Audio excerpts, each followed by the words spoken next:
అన్నదాత అన్నదాత మీ అన్నదాత చెమటోడ్చి ఆహారాన్నందించే రైతన్న అనునిత్యం నీ కండదండగా నిలిచే నేస్తం ఎవరన్నా అన్నదాత అన్నదాత మీ అన్నదాత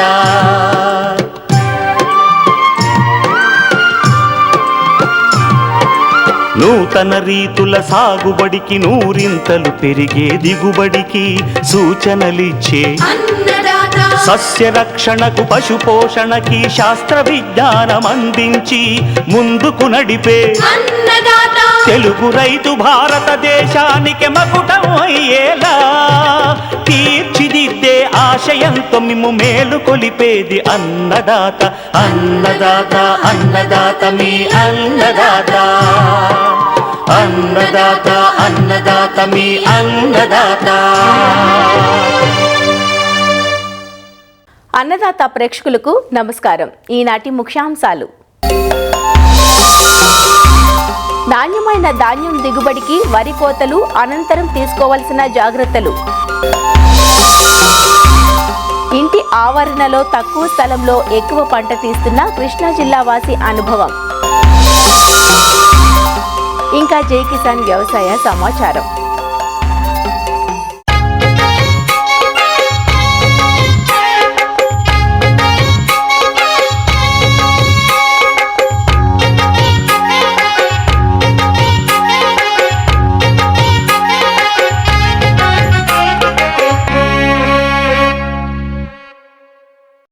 ఖరీఫ్లో సాగు చేసిన వరి పంట ప్రస్తుతం కోతల దశలో ఉంది. ఇప్పటికే అక్కడక్కడ రైతులు కోతలు చేయగా చాలా ప్రాంతాల్లో రైతులంతా కోతలకు సిద్ధంగా ఉన్నారు. అయితే పంట కోతలు ఆరబోత సమయంలో తగిన జాగ్రత్త చర్యలు తీసుకోకపోతే ఆరుగాళ్ల కష్టం వృధాగా పోతుంది. తేమ శాతం ఎక్కువగా ఉంటే వ్యాపారులు ధర తగ్గించి వేస్తుంటారు. అంతేకాదు నిల్వలో క్రిమికీటకాల వల్ల జరిగే నష్టం అపారంగా ఉంటుంది. అందువల్ల సరైన నాణ్యతా ప్రమాణాలు ఉండేలా వరి కోతలు, నూర్పిడి, ఆరబోతులో అన్నదాతలు తగిన జాగ్రత్తలు తీసుకోవాలంటూ వివరాలు తెలియజేస్తున్నారు ఆచార్య ఎన్జీ రంగా వ్యవసాయ విశ్వవిద్యాలయం పరిశోధనా సంచాలకులు డాక్టర్ పివి సత్యనారాయణ. వరికి దాదాపుగా మన రాష్ట్రంలో అన్ని జిల్లాల్లో ఖరీఫ్ సీజన్లో సాగు చేస్తూ దాదాపుగా నవంబర్ మొదటి వారం నుంచి మనకు డిసెంబర్ మొదటి వారం వరకు ప్రధానంగా వరి కోతలు వస్తున్నాయి. ఈ వరి కోతల్లో ఏ విధమైన మెరుకులు తీసుకోవాలని అంశం చూద్దాం. వీలైనంత త్వరగా మనం అంటే ముఖ్యంగా ఈయనకైనా 30-35 రోజుల లోపే మనం పొలం కొయ్యాల్సినటువంటి పరిస్థితి ఉంది. ముఖ్యంగా కోత కోసే ముందు ఒక వారం పాటు నీరు పెట్టకుండా ఉండటం, ఆ విధంగా చేసినందువల్ల భూమి బాగా ఎండిపోవటం, అలాగే కోసిన తర్వాత పన భూమి మీద తేమ తక్కువ ఉండటం వల్ల త్వరగా ఎండటానికి ఉపయోగపడేటువంటి అవసరం ఉంది. అలాగే మిషన్ ఉపయోగించినప్పుడు కూడా భూమిని మనం ఆఖరి వారం రోజుల ముందు నీరు ఆపి ఆరగట్టడం వల్ల మిషన్ కోత కూడా సులువుగా అయ్యేటువంటి ఆస్కారం ఉంది. అంటే మిషన్ దిగిపోకుండా ఉండటం వల్ల త్వరగా మనం మిషను నడపటం వల్ల 1 ఎకరం 1 గంట నుంచి గంటన్నరలో కోసేట కూడా ఆస్కారం ఉంది. కాబట్టి ఆ విధంగా భూమిని వారం రోజులు ముందుగా నీరు పెట్టకుండా ఆరబెట్టడం అనేది ప్రధానమైనటువంటి మెలకువ. అలాగే వరి తర్వాత అపరాలు చేసుకునేటువంటి రైతులు తేమ ఉండే విధంగా చూసుకుని అపరాలు విత్తనాన్ని చల్లుకుని ఆ తర్వాత వరి కోతలు కోసినట్టయితే మనకి వరి తర్వాత అపరాలు సాగు కూడా మనకి బాగుంటుంది. ఈ మెలకు కూడా రైతు గ్రహించుకోవాలి. ఎక్కువగా ఎండబెట్టకూడదు. అదే మిషన్ కోతకి వెళ్ళినప్పుడు పొలాన్ని ఎక్కువగా ఆరగట్టుకున్నట్టయితే నష్టం లేదు. కానీ అపరాలు సాగు చేసేప్పుడు మాత్రం ఎక్కువగా పొలాన్ని ఆరగట్టకుండా ఉండటం శ్రేయస్కరం. దీంతో పాటుగా రైతు కోత కోసేప్పుడు అంటే సాంప్రదాయంగా కోత కోసేప్పుడు ముఖ్యంగా అపరాలు సాగు చేసే రైతులు 6 అంగుళాలు మించి పైకి కోయకూడదు. అంటే కిందకి కోసినటువంటి సందర్భాలు ఉండాలి. అంటే 6 అంగుళాల కంటే తక్కువగా ఉండే విధంగా కోసుకున్నట్టయితే ఆ 3 అలా ఉండటం వల్ల మనకేంటంటే పిలక రాకుండా ఉండటం. అది మరీ కిందకి కోసినట్టయితే మన పన నేలకి ఆనటం వల్ల త్వరగా ఎండిపోకుండా ఉండటం ఆస్కారంతో పాటు మనం వేసినటువంటి ఈ అపరాల విత్తనం కూడా నష్టపడేటువంటి ఆస్కారం ఉంటుంది. కాబట్టి సుమారు 6 అంగుళాలు 3 ఉండే విధంగా కోసుకున్నట్టయితే కింద నుంచి కూడా గాలి వెళ్ళి త్వరగా పన ఆరటానికి ఆస్కారం ఉంటుంది. ఈ విధంగా సాంప్రదాయిక కోతల్లో సుమారు 6 నుంచి 8 రోజులు పన మీద పొలాన్ని ఆరగట్టుకోవాల్సిన పరిస్థితి ఉంది. అలాగే 4 రోజుల తర్వాత పన్ని తిరగేయటము, ఆ విధంగా చేసుకోవటం వల్ల ఏదైతే విత్తనం గింజ ఉందో సమానంగా ఆరుదల రావటానికి ఆస్కారం ఉంది. అంటే పన బాగా ఎండుతుంది. ఆ విధంగా ఏంటంటే కుప్ప వేసుకున్న తర్వాత కూడా ఈ ఎక్కువ కాలం ఈ ధాన్యం నిల్వ ఉండటానికి ఆస్కారం ఉంది. అలాగే గడ్డి కూడా పాడవకుండా మెరుగైనటువంటి గడ్డి పొందటానికి కూడా ఇక్కడ ఆస్కారం ఉంటుంది. కాబట్టి రైతు ఇది తప్పనిసరిగా ఈ మెలుగు పాటించాలి. దీంతో పాటుగా కుప్ప వేసుకునేప్పుడు కూడా మనకేంటంటే పొడుగు కుప్పలు వేసుకోవాలి. అలాగే రౌండ్ కుప్పలు వేసుకుని ఆ కుప్పల్లో కూడా ఏంటంటే పెద్ద పెద్ద కుప్పలు వేసినప్పుడు ఎక్కువగా లోపల కూడా మనం ఈ ధాన్యం ఎక్కువగా తేమ ఉన్నప్పుడు బాగా వేడొచ్చి ధాన్యం రంగు కూడా మారి ధాన్యంలో పాయి కూడా వచ్చే సందర్భాలు ఉన్నాయి. కాబట్టి పొడుగాటి కుప్పలు చాలా ఉపయోగంగా ఉంటాయి. లేదు రైతు రౌండ్ కుప్పలు వేయాల్సినప్పుడు రైతు 10-15 రోజుల్లోనే ఆ కుప్పలు నూర్చేసినట్టయితే మనం ధాన్యం యొక్క నాణ్యత కూడా బాగుంటుందని చెప్పుకోవచ్చు. వీటితో పాటుగా యంత్రం ద్వారా కోత కోసినప్పుడు అంటే కంబైన్డ్ హార్వెస్టర్ ద్వారా కోత కోసినప్పుడు ఏ మెలకువలు ఉన్నాయని చూసినట్టయితే ఇందాక నేను చెప్పున్నాను, వారం రోజులు 10 రోజులు ముందుగా పొలాన్ని ఆరకట్టి పొలం బాగా ఆరిన తర్వాత కోత కోసుకున్నట్టయితే త్వరగా మిషన్ కోత అవడంతో పాటుగా ఎప్పుడైతే పొలాన్ని ముందుగా ఆరగట్టామో మనకి వెనులో కూడా తేమ శాతం 24-25 నుంచి 20-22 వరకు పడేటువంటి ఆస్కారం ఉంటుంది. దీంతోపాటు కోత కోసిన తర్వాత ఏదైతే మిషన్ ద్వారా కోత కోసిన తర్వాత ధాన్యం వచ్చిందో దాన్ని తప్పనిసరిగా 3 నుంచి 4 రోజులు పలసగా ఆరగట్టుకుని ఆ ధాన్యాన్ని మనం మిల్లుకు తోలుకున్నట్టయితే రైతుకి ఆశించినటువంటి మద్దతు ధర రావటానికి ఎక్కువగా ఆస్కారం ఉంది. ఇవన్నీ కూడా ప్రధానమైన మెలుకులు. వీటితో పాటుగా మనం ధాన్యాన్ని నిలవబెట్టుకున్నప్పుడు ఏ మెలుకులు మనం పాటించాలని చూసినట్టయితే మనందరికీ తెలుసు, ధాన్యాన్ని నిలవబెట్టుకోవాలంటే తగిన తేమ శాతం అంటే 15 కంటే తక్కువగా వరి ధాన్యంలో తేమ శాతం ఉండే విధంగా చూసుకుని అంటే 14-13 శాతానికి తగ్గించుకుని ధాన్యాన్ని మనం నిలవగట్టుకున్నట్టయితే ఎక్కువ కాలం నిలవ ఉండటంతో పాటు పాయ రాకుండా గింజ రంగు మారకుండా మనం ఏదైతే చెప్తామో ఫెయిర్ యావరేజ్ క్వాలిటీ లక్షణాలు పొందడానికి కూడా ఆస్కారం ఉంటుంది.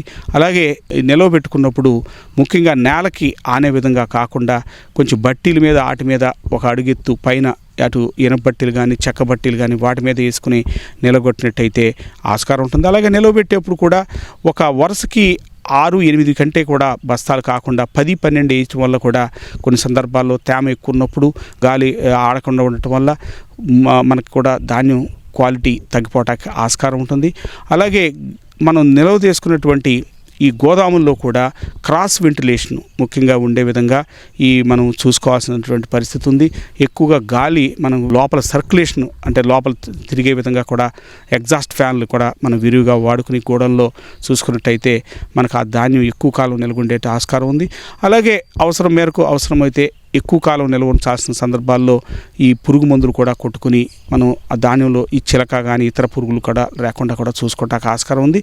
ఏదేమైనప్పటికీ మనం రైతుగా సాంప్రదాయంగా మనం నిలవబెట్టుకోవాలంటే తప్పనిసరిగా గోడౌన్లో చిన్న చిన్న మెడుకులు పాటించి ధాన్యం నిలగట్టుకున్నట్టే ఆ ధాన్యం యొక్క నాణ్యత ఎక్కువగా ఉండి మనం ఆశించినటువంటి ప్రైస్ కూడా రావటానికి ఆస్కారం ఉంటుంది.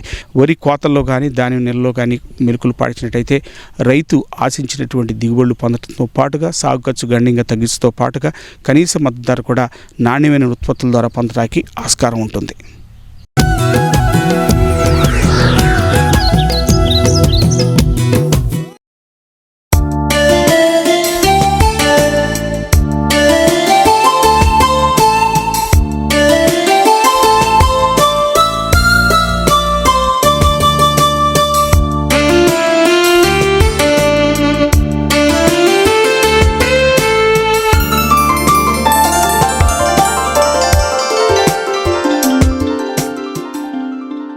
సొంతంగా కూరగాయలు పండించుకోవాలన్న తపన ఆసక్తి ఇటీవల చాలా మంది పట్టణవాసుల్లో పెరుగుతోంది.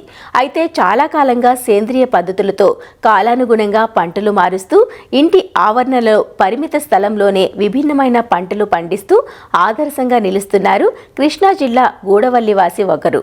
పెరటి సాగులో 20 ఏళ్ల అనుభవం ఆయనది.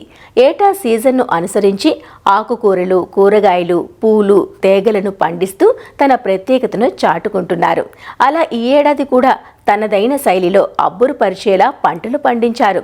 ముచ్చటిగా ఉన్న వారి నందనవనాన్ని చూసేద్దాం రండి.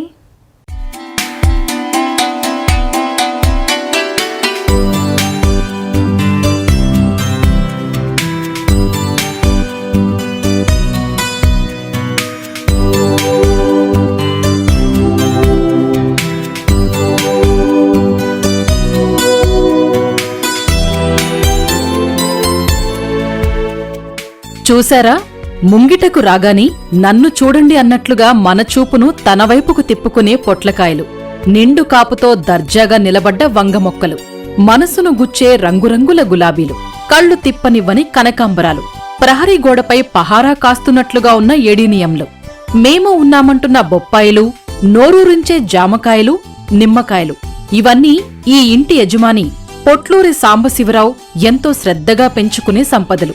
విజయవాడ రూరల్ మండలం గూడవల్లి గ్రామంలో తీర్చిదిద్దినట్లుగా ఉన్న ఈ ఆవరణ చూస్తే చాలు మొక్కల పెంపకంలో ఈయనకున్న శ్రద్ధ, ఆసక్తి, అనురక్తి అర్థమవుతుంది. 7 పదులు దగ్గర పడుతున్నా ఏటికేడాది మరింత శక్తితో ముందుకు సాగటానికి తన ఈ వ్యాపకమే కారణమంటారు. లభ్యత ఉండడంతో పశువుల ఎరువు పుష్కలంగా వేస్తానంటూ పెరటి సాగులో తన అనుభవాలను ఇలా తెలియజేస్తున్నారు. ప్రతి మనిషి కూడా అది గ్రామంలో కానీ పట్టణంలో కానీ గజం స్థలం ఉండా కానీ ఖాళీ స్థలం లేదు అనుకోకుండా కూరగాయలు పెంచుకోవచ్చు. ఈ ఖాళీ స్థలంలో నేను ఇప్పుడు 4 రకాల కూరగాయలు ఉన్నాయండి, 4 రకాల పండ్లు ఉన్నాయండి, 4 రకాల పూల జాతులు ఉన్నాయండి. పొట్ల ఎన్నండి 4 మొక్కలు పెట్టాం అక్కడ. ఆ మొక్కలు పెట్టినప్పుడు సహజంగా మనం ఇంతకుముందు పల్లెటూరులో 4 గుంజలు బాతేసి వేసేవాళ్ళం అండి. అలా కాకుండా పందిరేస్తే ఆకు కూడా కిందకు వాలకుండా మీరు కాయ ఒక్కటి వాలేటట్టు వస్తే దానికి కూడా నిటారుగా రావడం. ఇంతకుముందు మనం రాళ్ళు అవి కట్టేవాళ్ళండి, ఏది వంకలు బాకుండా. అది రాళ్ళు కట్టకుండానే మీరు చక్కని పందిరేస్తే మీకు నిలువుగా అయ్యే కిందకు వాళ్తాయండి. ఆ నిలువుగా వాలినప్పుడు మనం చూస్తానికి కూడా అండి కాయలు పండించడమే కాదండి, అవి చూస్తానికి కూడా అందం ఉండాలండి. అవి అందంగా ఉంటేనే మనకు ఆనందం అండి. ఎందుకంటే మాకు 70 ఏళ్ళ వయసు అండి. ఇవాళ మాకు ఆరోగ్యాలు తక్కువ అవుతున్నాయి. ఆ వాకింగ్ జాగింగ్ అనేది లేకుండా ఈ మొక్కల దగ్గర చేస్తామంటే వాకింగ్ జాగింగ్ అవసరం లేదండి. ముఖ్యంగా షుగర్ పేషెంట్స్ కానీ లేకపోతే లావుగా ఉండేవాళ్ళు కానీ వాకింగ్కి వెళ్ళలేనప్పుడు మీకు అందుబాటులో కుండీలు కావచ్చు, లేకపోతే ఖాళీ ప్రదేశంలో కావచ్చు, 2 మొక్కలు పెట్టుకుంటే వాటికి మనం చేస్తూ ఉంటే కూడా సరిపోతుందండి. అట్లాగే మీరు ఇక్కడ నాది వంగ చెట్లు చూశారు కదండి, 4 అడుగులు పెరిగినాయి. ఆ కాయలు గుత్తులు బరువై కింద పడిపోతున్నాయండి. ప్రస్తుతానికైతే అట్లా అట్టి పెట్టాను, కానీ వాటికి కూడా కర్రపుల్లలు బాతి నిలువుగా ఇంకా 2 నెలలకి 10 అడుగులు అవి పెరిగి ఆ పచ్చడికాయలు వస్తాయండి అప్పటికి. అట్లాగే కాకర చెట్టుకు కూడా అది ఎక్కువగా సిల్లలు వస్తుందండి, దీనిలాగా నిలువు కాదండి. ఆ సిల్లలకి పుల్లలతో వేయటం జరిగిందండి. ఆ వేయటం జరిగినప్పుడు అది అక్కడక్కడే పాగుతూ కాయలు వస్తాయండి. నిమ్మ చెట్టు, బొప్పాయి చెట్టు, అట్లాగే జామకాయ చెట్టు, ఇవన్నీ పండజాతి మొక్కలండి. మన పిల్లల్ని మనం ఎలా చూసుకుంటాం వాటిని కూడా అలా చూసుకుంటేనే అవి బాగుంటాయండి. వాటికి అందరికీ అవి రావాలంటే కష్టం అండి. ఏది కూడా పూల మొక్కలు ఉన్నాయండి. పోయినసారి నేను చామంతులు బాగా పండించానండి, 4-5 అడుగులు ఎత్తు వరకు వచ్చింది. ఈసారి గులాబీ తోట వేయాలని చూశానండి. మొత్తం 20 మొక్కలండి అవి. దాంట్లో 12 రకాల పూలు ఉన్నాయండి. రంగులు కానీ హైబ్రిడ్ కానీ కస్తూరి కానీ లేకపోతే తీగజాతి కానీ. ఈ 2 నెలలు అయ్యేటప్పటికి సంక్రాంతి వచ్చేటప్పటికి నేల కనపడకుండా పూలు పూయించాలనేది నా ఉద్దేశం. అట్లాగే కనకాంబరాలు ఉన్నాయండి. ఎర్ర కనకాంబరం ఉంది, ఎల్లో కనకాంబరం ఉందండి. ఆ గట్టెంటే మాది ఉండేది అడుగు స్థలమేనండి. అడుగు స్థలంలో కూడా వాసాలు కట్టేసేసి ఆ వాసాల్లో 6 అడుగులు ఎత్తు పెరిగినాయండి. మీరు ఎక్కడ చూసిండ్రు 6 అడుగులు అంటే ఉంటాయి, లేవు అని కాదు. అది అందంగా తీర్చిదిద్దినట్టు ఉందండి. చూస్తానికి మీకు కావాలితే దేవుడి పూజకి కానీ ఇంటికి కానీ పెట్టుకోవటం, మనం లేవగానే మాది ఉత్తరపేపు వాకిలి అది చూడంగానే ఒక రకమైన ఉత్తేజం కలుగుతుందండి ప్రొద్దున్నే. నా కాన్సెప్ట్ మెయిన్ ఆరోగ్యం కూడానండి. కూరగాయలకే కాదు, ఇంటందం ఇనుమడించే పూలు ఇక్కడ ప్రధాన ఆకర్షణ. ఇంటి చుట్టూ ప్రహరీ గోడలపై కుండీలను అమర్చారు. తాము పండించిన సేంద్రియ ఉత్పత్తులను తోటివారితో పంచుకుని మిగిలిన వాటితో నిల్వ పచ్చళ్లు పట్టుకుంటామని చెబుతారు సాంబశివరావు సతీమణి ఉమా. మేము ప్రతి సంవత్సరం రకరకాలు మారుస్తూ ఉంటాం కూరగాయలు. ఈసారి వంగలు, పొట్ల, టమాటా పెట్టాం, ఇంకా రాలేదండి. ఈ కాకర పండిస్తాం, మిరప ఉన్నాయి ప్రస్తుతానికి. పూల జాతిలో 4 రకాలు ఉన్నాయండి. ఇట్లాగే మాకు కాలక్షేపం, ఆరోగ్యం, ఆనందం మాకు సొంతంగా తింటే అదొక తృప్తిగా ఉంటుందండి. బయటి కన్నా ఇది తింటే కొంచెం ఆరోగ్యంగా ఉంటున్నామని మేము అనుకుంటున్నామండి. మీరు కూడా అందరూ ఇట్లాగే కొంచెం ఉన్న స్థలంలో పండిస్తే సంతోషిస్తాం. పెరటి తోటల పెంపకానికి పూర్తిగా సేంద్రియ విధానాల్ని అవలంబిస్తున్న సాంబశివరావు చీడపీడల నివారణకు, అలానే మొక్కలకు బలం కోసం ఆవు పేడ, మూత్రంతో తయారు చేసుకున్న జీవామృతం, పుల్లటి మజ్జిగను పిచికారీ చేస్తున్నారు. సాంబశివరావు పెరటి తోట తమకెంతో స్ఫూర్తిదాయకమంటారు పొరిగింటివారు. మా పక్కన సాంబశివరావు గారు అంకుల్ గారు మాకు బాగా పరిచయం చిన్నప్పటి నుంచి. ఆయన సీజన్ను బట్టి కాయగూరలు కానీ పూలు కానీ అన్నీ పండిస్తూ ఉంటారు. పండించి వాళ్ళకే కాక పక్కన వాళ్ళకి కూడా పంచుతూ ఉంటారు. ఈ చిన్నప్పటి నుంచి చూడటం అలవాటయ్యి మేము కూడా మాకు వచ్చినంత వరకు ఏదో ఒకటి పండించటం అది చేసుకోవాలి. చేసినందువల్ల ఏమైందంటే ఈ తోట పని పొద్దున్న సాయంత్రం చేయటం వల్ల మనకి ఆరోగ్యం. కాస్తంత ప్లేస్ ఉన్నా కూడా దానికి సరిపాను పెంచుకున్నందువల్ల మనకి ఇంట్లో కూరగాయలు కానీ కాయలు కానీ పూలు కానీ తీసుకోవటం వల్ల మనకు ఆరోగ్యం పని ఉంటుంది. కాబట్టి శరీరాన్ని కష్టపెట్టాలి, సుఖపెట్టకుండా ఆరోగ్యం కావాలంటే ఏదో ఒక పని కావాలని తీసుకోవాలి. అదే అట్లాగే మేము కూడా ఆయన చూసి కొంచెం స్థలం ఉంటే మేము కూడా 4 మొక్కలు పెట్టామండి ఇంట్రెస్ట్ కలిగి. ఇంకా ఎక్కువ పెంచాలని అనుకుంటున్నాను. కాకపోతే కొంచెం స్థలం ఉన్నా కూడా ప్రతి ఒక్కళ్ళు ఈ పని చేయాలని నేను కోరుకుంటున్నాను. ఆరోగ్యం ఆనందం అందరికీ మంచిది చేస్తే. గోడవల్లి గ్రామంలో పుట్లూరు సాంబశివరావు గారు మా పక్కన ఉంటాడు. ఆయన స్థలములు కాయలు పూలు పళ్ళు అవన్నీ పండిస్తూ కూరగాయలు అవి మా పక్క అందరికీ పంచుతూ ఉంటారు. వాళ్ళని చూసి మేము కూడా కొద్దో గొప్ప కొద్ది చెయ్యాలనే ఆలోచన వచ్చి మేము కూడా బెండ మొక్కలు, జామ మొక్కలు, కంద మొక్క, అల్లము, బొప్పాయి, బచ్చల కూర ఇవన్నీ పెట్టామండి. అయితే కొద్దిగా చేసామండి. ఈసారి ఇంకా కొద్దిగా బాగా మెరుగయ్యేటట్టుగా ఈ స్థలం అంతా బాగా బాగు చేసి బాగా పెట్టి బాగా ఇదిగా వచ్చేటట్టు చేస్తామండి మేము కూడా. ఇట్లా చేయటం వల్ల మనకి ఆరోగ్యం బాగుంటుందండి, వ్యాయామం బాగుంటుంది, చెమటలు అవి బట్టి మనకు ఒళ్ళు షుగర్ పేషెంట్లు కానీ ఇళ్ళు కానీ ఇట్లాంటివి చేసుకుంటే ఎవరి ఆభరణంలో అయినా కొద్ది స్థలం ఉంటే ఆరోగ్యం ఉంటుంది. మనం కూరగాయ పండించేది మందులు కొట్టిన కూరగాయ తిన్నట్టు ఉంటుంది. మన కుండ కాడీలో ఏదైనా కొద్దిగా పెట్టుకుని అన్నీ చేసుకుంటే అందరికీ మంచిదండి.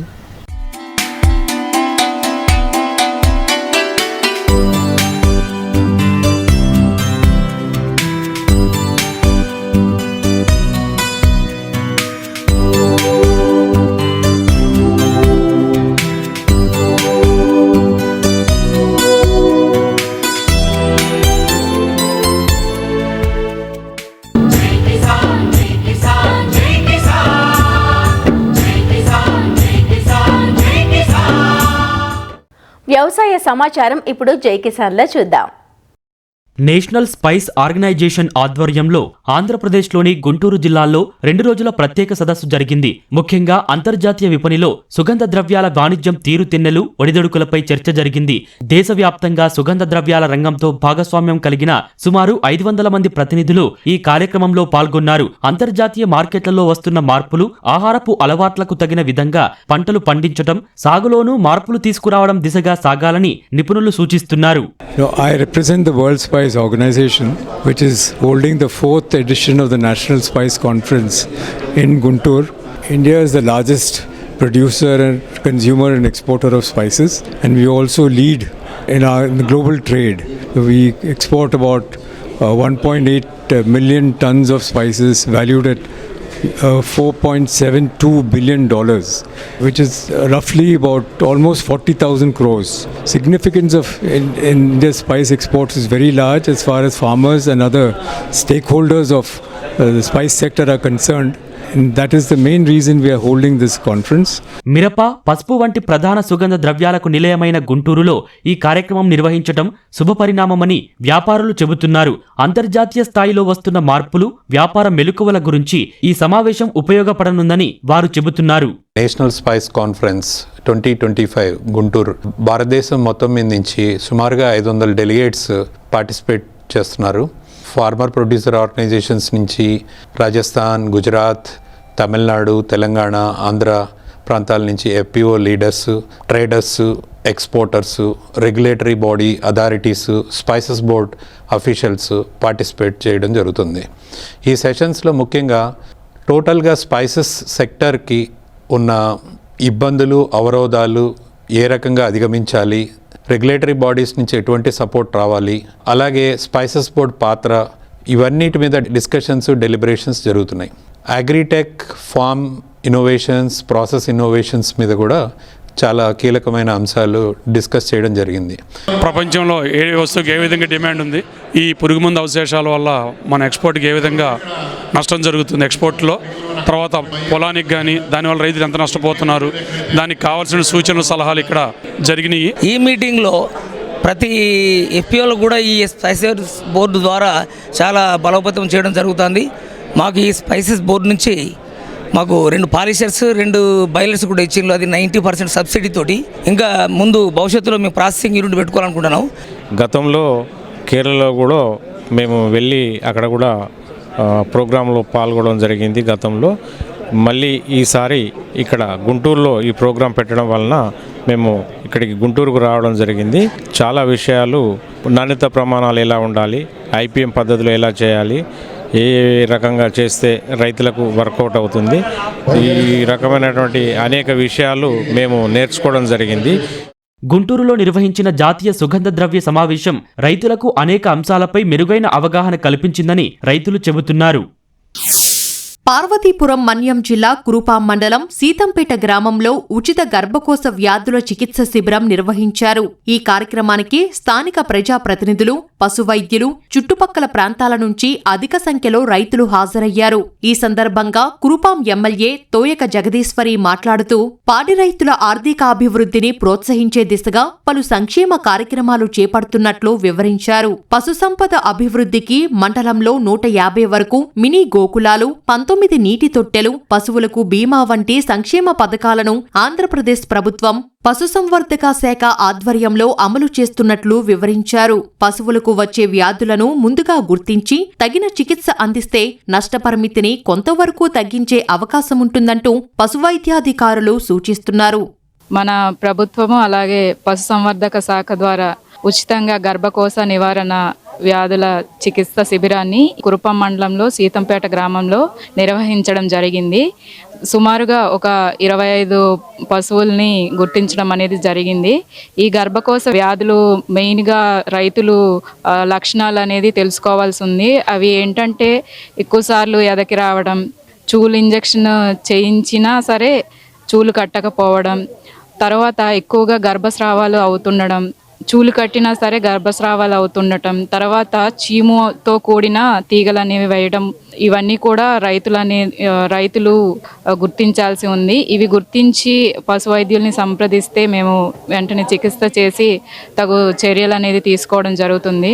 కురుపాం నియోజకవర్గంలో సీతంపేట గ్రామంలో నిర్వహించినటువంటి ఉచిత వైద్యం కానీ, అలాగే గర్భకోశ వ్యాధులకు కానీ, ఏ వ్యాధులు వచ్చినా సరే వాటికి రాత్రైనా పగలైనా ఏదైనా సరే అధికారులందరూ కూడా అలర్ట్గా ఉండి వాటిని చూడడం జరుగుతుంది.